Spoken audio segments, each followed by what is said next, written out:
Welcome to the Pulse USA, where we provide insight, knowledge, and education on local businesses across the U.S. Hello, and welcome to another episode of the Pulse USA podcast. Today, I have a special guest, Victor Liu of Link High Technologies in Florham Park, New Jersey. Victor, welcome to the program. Thank you, Bruce. Victor, I know there's a lot of scuttle going around now, especially with all of the hacking that's going on. And I think your company provides a great service to a lot of small to mid-sized to even large companies. And what I'd like you to do is give an overview of exactly what Link High does. Sure, Bruce. So essentially, Link High is what's called a managed service provider, or in layman's terms, it's really outsourced IT. So what we do is we work with companies that outsource either all their IT or some of it, which is called co-managed IT. And we help them either the full life cycle. We help them with remote support. We help them with projects. We help them more and more with cybersecurity and compliance. So that's really the bulk of our services.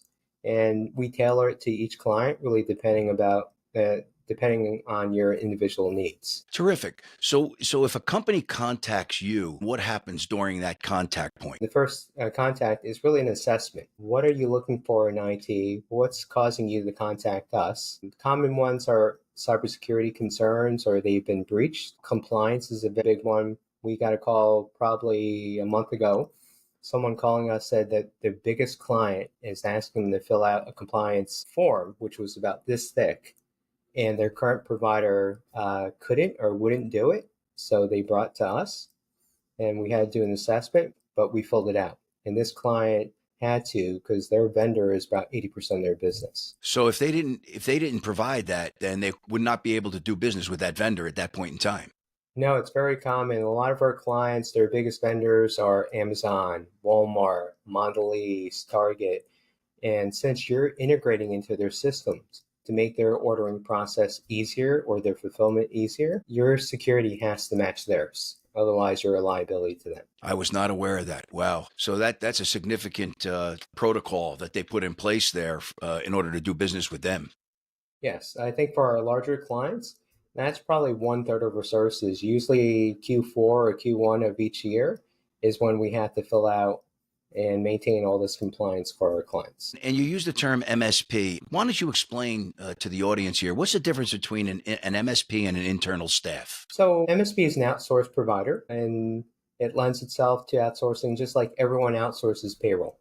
Right? No one does payroll anymore. It's really, certain companies want to focus on their core. So what they do is they outsource to a company like us. But depending on your business and function, you may need internal IT. And we work very well with internal IT. Probably about 20% of our clients have internal IT.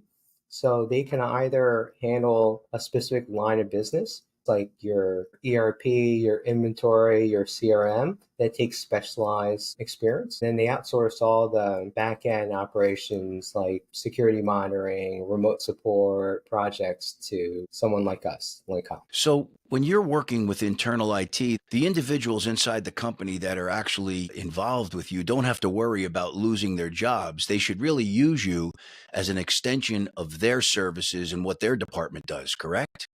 Absolutely. We're partners.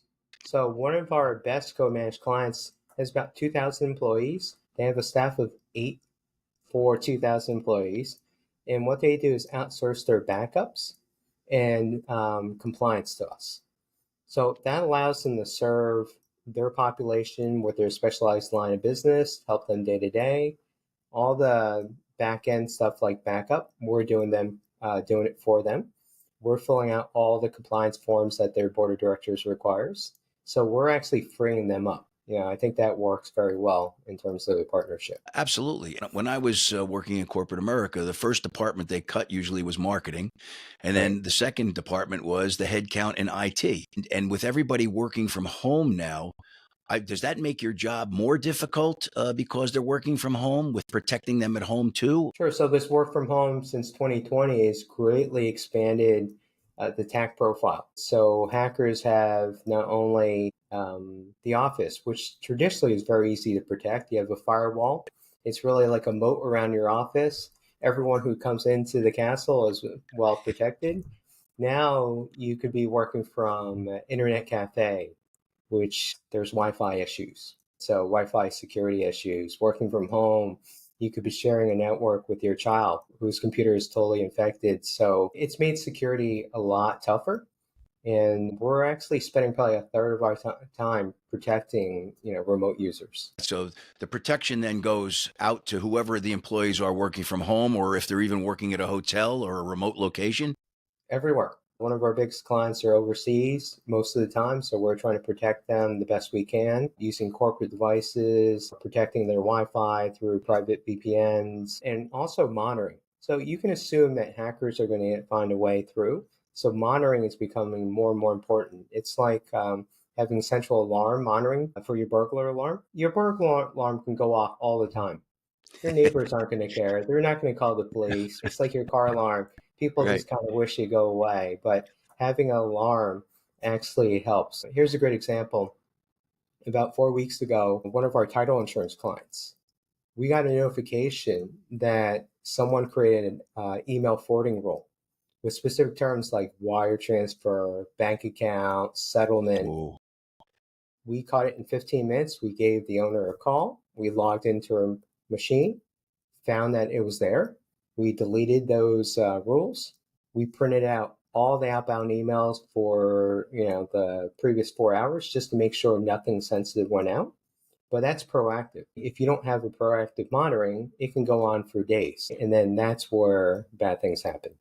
So your team is monitoring 20. So it's our team and partners. During business hours, we get the live alerts, but we have several partners that are 24 by 7 by 365. We use them because the most dangerous period of time is coming up. Thanksgiving in the United States is the only 4-day holiday left. Traditionally, almost everyone's off Thanksgiving, Friday, Saturday, Sunday.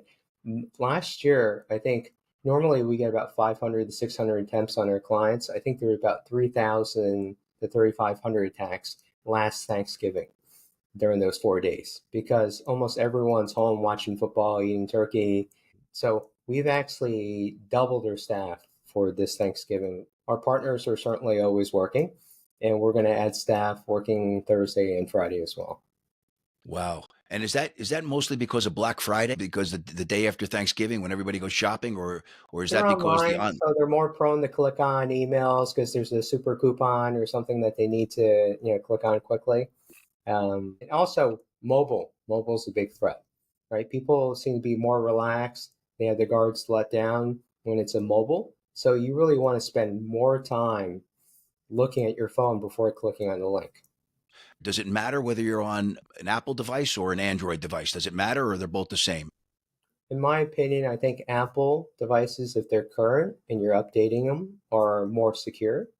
Just from the standpoint, Android there's more choice. So it's up to the individual vendors to provide the updates. So like a Samsung, there's updates all the time. You pick another brand, they may issue security patches once a month, right? Good.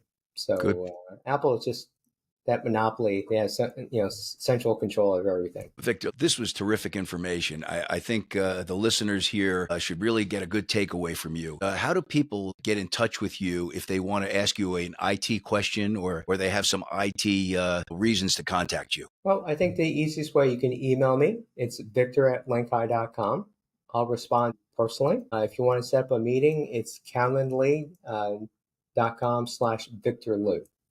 Liu, my last name. And then we'll set a time and we'll talk. All prospects and clients can get a free risk and security assessment. And that's how we start all our conversations. Besides, like, why are you calling us? What can we do to help you? Is we need to know where your current security and network, posture is. And then from there, we can give recommendations. Terrific. Victor, thank you very much for being a guest on The Pulse. I look forward to having you on again. And if I don't speak with you, have a wonderful holiday season. Great. Same to your family as well. Thank you, Bruce. You're welcome.